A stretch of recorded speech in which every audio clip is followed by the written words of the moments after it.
አሁን ይሄ ሰውነት አለኝ። በዚሁ ሰውነት ነው የምኖረው። ይሄው ሰውነት ነው የሚሞተው። ይሄው ሰውነት ነው በኋላ እንትኑ ሳጥን ውስጥ ገብቶ የሚቀበረው። ይሄው ሰውነት አንድ ሰሞን እንነሳለን፣ ስኒከር እንገዛለን፣ የልብስ ቱታ እንገዛለን፣ ጂም እንጀምራለን፣ እንመዘገባለን፣ የ3 ወር እንከፍላለን፣ 3 ቀን እንሰርና እንተዋለን።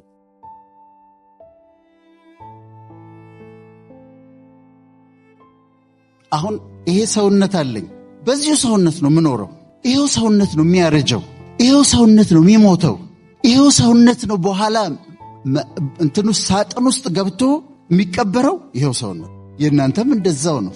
ለዚህ ሰውነታችሁ ምን እያረጋችሁለት ነው? ምን ያህል እየተንከባከባችሁት ነው? አይለወጥም። ሌላ አዲስ ሥጋ አይሰጠንም እግዚአብሔር። ይሄው ነው በቃ የሚያረጀው፣ ይሄው ነው የሚሞተው። እና የፊዚካል ዌልነሳችሁ ምን እያደረጋችሁ? እኔ መጀመሪያ በመጣሁበት ዘመን በቃ ሰዎች ሲጋብዙኝ እዛ ሬስቶራንት አንዱ ስቴክ ሃውስ ሲወስደኝ፣ አንደኛው ቺዝኬክ ፋክተሪ ሲወስደኝ፣ አንደኛው አበሻ ሬስቶራንት ሲወስደኝ፣ ለካ በየዓመቱ በመጣው ቁጥር ዌት ጌን እያረኩኝ ነው። በመጣው ቁጥር ለካ እየጨመርኩ ነው። ከዛ 95 ኪሎ ግራም ገባሁ። ማለት 210 ፓውንድ ሆንኩኝ። እንዴት ሉዝ ላድርገው? ኤክሰርሳይዝ ሰራ፣ ዳይት ብሰራ፣ ጠዋት ተነስቼ ብሮጥ፣ በፍጹም አስቸገረኝ። ግን ልክ እንዳልሆነ አውቃለሁ። ወይቴ ለፊዚካል ዌልነስ መጨረሻ ላይ ለእናንተ እንድትከተሉት አይደለም፣ የግሉተን ሴንሲቲቭ መሆኔን አወቅኩኝና ወደ ግሉተን ፍሪ ዳይት ገባሁ። ብታምኑም ባታምኑም 20 ኪሎ ግራም ሉዝ አደረኩኝ። አሁን 75 ኪሎ ግራም ነው። ምን ልል ነው የፈለግኩት? ይሄ በኋላ እንዳያስቸግረን። አሁን ዕድሜያችሁ ገና ስለሆነ ብዙዎቻችሁ ምንም ላይሰማችሁ ይችላል። ካልተንከባከባችሁት ግን ፊዚካሊ ሰውነታችሁን ካልተንከባከባችሁት ዓመታቶች በተቆጠሩ ቁጥር አጥንታችን እየሳሳ ህመም እየመጣ ብዙ ችግር ውስጥ እንገባለን። ፊዚካል ዌልነስ ይባላል። ምንድነው የምትበሉት? ዋሽንግተን ዲሲ አካባቢ አንድ ወዳጅ ያለና ቁርስ ጥሬ ስጋ ይበላል። ለአእምሮት ጥሬ ስጋ ማብላት አንድ ነገር ነው። በሳምንት 4 ጊዜ 5 ጊዜ ጥሬ ስጋ መብላት ግን ትራይግሊሰራይዱ፣ ኮሌስትሮሉ፣ በኋላ የልብ ኮሮነሪ አርተሪ ዲዚዝ የሚባላል ልብን የሚዘጋ ምንድነው እየበላችሁ ያላችሁት? ቻሌንጅ ላደርጋችሁ ነው ዛሬ። አመጋገባችሁ እንዴት ነው? ቫይታሚን ትወስዳላችሁ ወይ?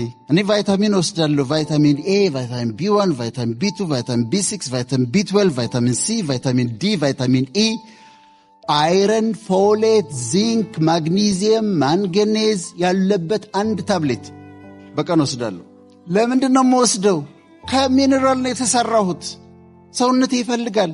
ቫይታሚን ለሜታቦሊዝም ያስፈልጋል። አንድ ጊዜ ወዳጆችን ጠየቋቸውና በጣም ሀብታሞች ናቸው። ቫይታሚን ተወስዳላችሁ ወይ አልኳቸው። ለምንድን ነው የምወስደው? እኔ እኮ ጤነኛ ነኝ አሉ። ሳፕሊመንት አንወስድም፣ ሚነራል አንወስድም፣ ቫይታሚን አንወስድም፣ ዳይታችንን አናስተካክልም፣ ወይታችንን ለቁመታችን አናስተካክልም። ስለዚህ ግን ማድረግ ያለብን ምንድን ነው? ፊዚካል ዌልነስ መጠበቅ አለባችሁ። ዛሬ አሳይመንት ሰጥቼ ነው የሚሄደው። አሳይመንት ሰጥቼ የሚቀጥለው ዓመት ስንመጣ ፊዚካሊ ፊት መሆናል። አሁን እኔ ዕድሜና የምመስለው አንድ አይደለም። ማለት ከዕድሜ በጣም ነው ማንሰው የምመስለው። ለምን? ሌላ አካል ስለማይሰጠኝ በጣም በጥንቃቄ እንከባከበዋለሁ። አሁን ቻሌንጅ ባረግ እናንተ መካከል በየዓመቱ ክሊኒክ የሚሄድ እና ፋስቲንግ ብለድ ሹገር፣ ሂሞግሎቢን፣ ዋይት ብለድ ሴል፣ ሊቨር ፋንክሽን ቴስት፣ ሬናል ፋንክሽን ቴስት፣ ኮሌስትሮል፣ ትራይግሊሰራይድ ማን ነው የሚያሰራው ብዬ በጠይቅ ጉድ ነው የምትሆኑት። ዳይታችንን ስታዩ እኛ ምስኪኖቹ ሽሮና ምስር ነው የምንበላው። ሀብታሞቹ ደግሞ ምንድን ነው የሚበሉት? ስጋ፣ ጥሬ ስጋ፣ ስጋ፣ ጥሬ ስጋ፣ ጥብስ፣ ጥሬ ስጋ፣ ጥብስ፣ ጥሬ ስጋ። ከዛ ጎመን የድሃ ምግብ ነው። አትክልት እንትን አድርገው እዛ ቪአይፒ ሩም ገብተን ይልቅ እንትን በለን እንቆርጣለን ይላል። ሀብታሞች ናቸው። አትክልት አይበሉም። ፍሩት ለሕፃን ልጅ እኮ ነው፣ ለልጆች ነው ፍሩት። ድራፍት እንጠጣለን። ወተትማ የሕፃናት ነው፣ እንዴት ወተት እንጠጣለን ይላሉ። ስለዚህ ኒውትሪሽናቸው ዜሮ ነው፣ በጣም ያነሰ ነው። የሚያስፈልጋቸውን ነገር አይወስዱም። ይሄም አይወስድም፣ ያንም አይወስድም። እጅግ በጣም የሚገርመኝን ነገር ልንገራቸው። መልቲ ቫይታሚን አለች።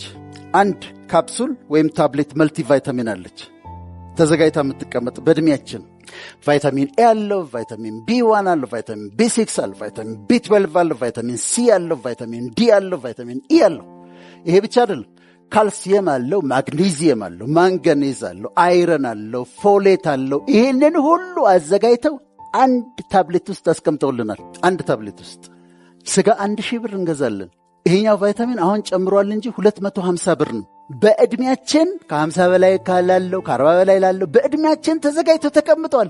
ገዝተን ከምግብ በኋላ አንድ መውሰድ ነበረብን፣ አንወስድም። ምግባችን ሁሉ እነዚህን ነገሮች ሙሉን አያሟላም። ለአንድ ክትፎ 700-800 ብር እናወጣለን፣ ግን አንወስድም ይሄንን። ስለዚህ ዕድሜያችን ገፋ ሲል ኦስቲዮፖሮሲስ አለ፣ አጥንታችን ይሳሳል፣ ካልሲየም ዴፊሽንሲ አለን። አሁን በቅርብ እኔ አንዲት ልጅ በጣም ታማ ሌላ የነርቭ በሽታ ነው ተብሎ ከዛ እንትን ሆናለች፣ ሄሚፕሌጂክ ሆናለች፣ እጅግሯ ደክሟል። ከዛ ላቦራቶሪ እንትኑን ላከልኝ አባቷ ሳይ ቫይታሚን ዲ ዴፊሽንት ነው። ዶክተሯን ስትገባ ለዶክተሩ ይህንን ሪዛልት ይሄው በደንብ በለው፣ ምክንያቱም ቫይታሚን ዲ ዴፊሽንሲ እንደዚህ ኒውሮሎጂካል የሚመስል በሽታ ሊያመጣ ይችላል። ጀስት ቫይታሚን ዲ ዴፊሽንሲ አንድ ካፕሱል። ሰዎች ከውጭ ምን ላምጣላቸው ሲሏቸው ቫይታሚን አምጡልኝ በሏቸው። ሁሉም ነገር ያለው ቫይታሚን አምጡልኝ በሏቸው። ፋርማሲ ሂዱና ቫይታሚኖቹ ሁሉ ያሉበት፣ ሚነራሎቹ ሁሉ ያሉበት አንድ ታብሌት ለዕድሜ የሚሆን ስጠኝ በሉት። በአንድ ታብሌት የተካተተ። ከዛ ቴክ ዮር ቫይታሚን። ከምግብ በኋላ ቆዳሽ ያስፈልገዋል ቫይታሚን፣ ጸጉርሽ ያስፈልገዋል ቫይታሚን። በቆዳና በጸጉር ልምጣባቸው ብዬ ነው ሴቶቹን ዛሬ ማታ ሄደው ነው የሚገዙት። እውነቴን ነው የምላችሁ። ቆዳችን ላይ ስንት ሚሊዮን ሴሎች በየቀኑ ይሞታሉ፣ ሪፕሌስ መደረግ አለባቸው። ለመተካት ቫይታሚን ይፈልጋሉ። ጸጉራችን ለማደግ ቫይታሚን ይፈልጋል። ሜታቦሊዝሙ ቫይታሚን ይፈልጋል። ሚነራሎች ያስፈልጉናል ለሰውነታችን። ትክክለኛውን አይነት ለዕድሜያችሁ የሚመጥለውን ከውጭ ማስመጡ፣ ከዚህም ግዙ። ቫይታሚን ግን ውሰዱ። ከዛ ኤክሰርሳይዝ ማድረግ። እነሱ ይሉ የነበረው እኔ ወክ እንኳን አላረግም ይላሉ። አንድ ሰሞን እነሳለን፣ ስኒከር እንገዛለን፣ የልብስ ቱታ እንገዛለን፣ ጂም እንጀምራለን፣ እንመዘገባለን፣ የ3 ወር እንከፍላለን፣ 3 ቀን እንሰርና እንተዋለን። ትንሽ የሆነች ኤክሰርሳይዝ ግን ያስፈልጋል በሕይወታችን። ራሳችሁን ተንከባከቡ። ቴክ ኬር ኦፍ ዮርሰልቭስ። ቫይታሚን ውሰዱ። ምግባችሁን ቧቻ አድርጉ። ክብደታችሁን አስተካክሉ። ጤነኛ አኗኗር ኑሩ። እኔ የዛሬ 10 ዓመት ከነበረኝ ክብደት 20 ኪሎግራም ዲፍረንስ አለኝ። ሉዝ አድርጌው።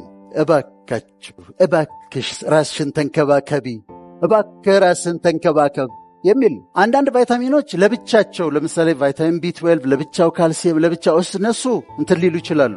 እኔ ሪኮመንድ የማደርገው ሁሉም ያለበትን ነው። ሁሉም ያለበትን አንድ በቀን ከምግብ በኋላ ነው ቫይታሚን የሚወሰደው። ውሰዱ፣ በጣም ይጠቅማቸዋል። ጡት ካንሰር እንዴት ፕሪቨንት ማድረግ ትችላላችሁ? ጡታችሁን በ4 ትከፍሉታላችሁ። ሴቶቹ በ4 ትከፍሉታላችሁ። አንድ መስመር ወደ ታች፣ አንድ መስመር ወደ ጎን። የላይኛው አፐር ኢነር ኳድራንት ይባላል። ታችኛው ሎወር ኢነር ኳድራንት ይባላል። ይሄኛው አውተር አፐር ኳድራንት ይባላል። ከዛ ይሄኛው ደግሞ ሎወር አውተር ኳድራንት ይባላል። ለ4 ከፈላችሁት። ወይም እንደዚህ እንትን ማለት የለባችሁም። 1 2 3 4 ብላችሁ ከፈላችሁት። ከዛ ጠዋት ስትነሱ ሻወር ስትወስዱ እንደ ዘበት ይሄኛውን ነምበር 1 ኳድራንት ቼክ ታደርጉታላችሁ። ያበጠ ነገር ነው የምትፈልጉት፣ የለም። ይሄኛውን ኳድራንት ፈለጋችሁ፣ የለም። ምንም ያበጠ ጠጠር ነገር የለም። ይሄኛውን ቼክ አረጋችሁ፣ የለም። ይሄኛውን ቼክ አረጋችሁ፣ የለም። ይሄኛውን ደግሞ ልክ እንደዚሁ ለ4 ከፍሉና ቼክ። በየቀኑ ይሄንን ካረጋችሁ ብሬስት ካንሰር አያመልጣችሁም። አንዲት ጠጠር የምታክል ነገር ባገኛችሁ ጊዜ ሐኪም ጋር ትሄዳላችሁ። ስለዚህ ሊጎዳችሁ አይችልም። ዕድሜያችሁ ደግሞ ከ40 በላይ ሲሆን ማሞግራም የሚባላል፣ እሱን ሄዱና ታሰራላችሁ። ሰርቫይካል ካንሰር፣ ሰርቪክስ ውስጥ ፓፕስሚር የሚባላል፣ በየጊዜው ቼክ ታደረጋላችሁ። ስለዚህ በካንሰር የመያዝ ፖሲቢሊቲያቸውን በጣም ዝቅ አደረጋችሁት ማለት ነው። ሆም ብላችሁ ካደረጋችሁት፣ ሆም ብላችሁ ቼክ ታደረጋላችሁ። ሆም ብላችሁ ኤቭሪዴይ። ይሄኛው የጡቱን ኤቭሪዴይ። አንድ ሰው ሆስፒታል ሄደ። ሆስፒታል ሄዶ የተለያየ ምርመራ ተደረገለትና የስኳር በሽታ አለብህ ተባለ። ሃይፐርቴንሽንም ደም ብዛትም አለብህ ተባለ። አሁን ይሄ ምንድነው? በሕክምና ሪያሊቲ ነው። ቴስት ተደርጎ ነው። ፋስቲንግ ብለድ ሹገር፣ ሌሎች ምርመራዎች ተደርገው የስኳር በሽታ አለብህ ተብሏል። የደም ብዛት አለብህ ተብሏል። ይሄ ለሕክምና ሪያሊቲ ነው። ወጣና እሱ የለብኝም አለ። የለም እኔ ስኳር በሽታ የለብኝም፣ ዝም ብለው ነው ሐኪሞቹ የሚያወሩት። እኔ ሐኪሞቹ ዝም ብለው ነው የሚያወሩት። እኔ ስኳር በሽታ የለብኝም፣ ደም ብዛት የለብኝም አለና ዲናይ አደረገው። ስለዚህ ሪያሊቲው ምንድነው? የሕክምና ሪያሊቲ ነው። ሪያሊቲው ስኳር በሽታ አለበት፣ ደም ብዛት አለበት። እሱ ምን አደረገ? ካደ፣ ዲና ያደረገው። ከዛውን ወደ ኮንሲኩዌንሱ እንመጣለን። ኮንሲኩዌንሱ ምንድነው? በጊዜ ርዝመት ያ ውስጡ ያለው የስኳር ህመም፣ ደም ብዛት አይኑን፣ ሬቲናውን ይጎዳዋል፣ ኩላሊቱን ይጎዳዋል፣ የነርቮቹን ይጎዳል፣ ኒውሮፓቲ የሚባለው የደም ስሮቹን ይጎዳል። ከዛ ከአንድ ዓመት ከሁለት ዓመት በኋላ ወይም ቆይቶ በጣም ታሞ ይመጣል። ስለዚህ ምንድን ነው ያደረገው? ሪያሊቲ ነበር፣ ሪያሊቲውን ዲና ያደረገ፣ ኮንሲኩዌንሱን መዘዙን ተቀበለ ማለት ነው። ወይም ጓደኞችሽን በሳምንት 2 ጊዜ 3 ጊዜ ጥሬ ስጋ ለዛውም ጮማ የሚበሉትን ይሄ ነገር ጥሩ አይደለም፣ ኮሌስትሮል ይጨምራል፣ በተለይ ይሄ ሎው ዴንሲቲ ላይፖፕሮቲን የሚባለውን ይጨምራል፣ ትራይግሊሰራይድ ይጨምራል ትያቸዋለሽ። ፕሎኖ ይልሻል፣ ዲናይ ያደርጉታል። እኔ ላይ ምንም ችግር አያመጣም ይላሉ። ያንን በሚያደርጉበት ጊዜ ቆይቶ አንድ ቀን ሃርት አታክ ጥሏቸው የአቴሮማ ደም ስር ውስጥ የልብ ደም ስር ውስጥ ይከማችና ሃርት አታክ ጥሏቸው ታገኛለች። ስለዚህ ኮንሲኩዌንስ ነው። ስለዚህ ሪያሊቲ አለ። ሪያሊቲ እንዳልነው የሚዳሰስ በሳይንቲፊክ ወይም በእምነት የምናረጋግጠው ነው። ከዛ ዲናያል አለ፣ መካዱ ነው። እሱ ላይ እንመጣለን። ከዛ የሚከተለው መዘዝ አለ።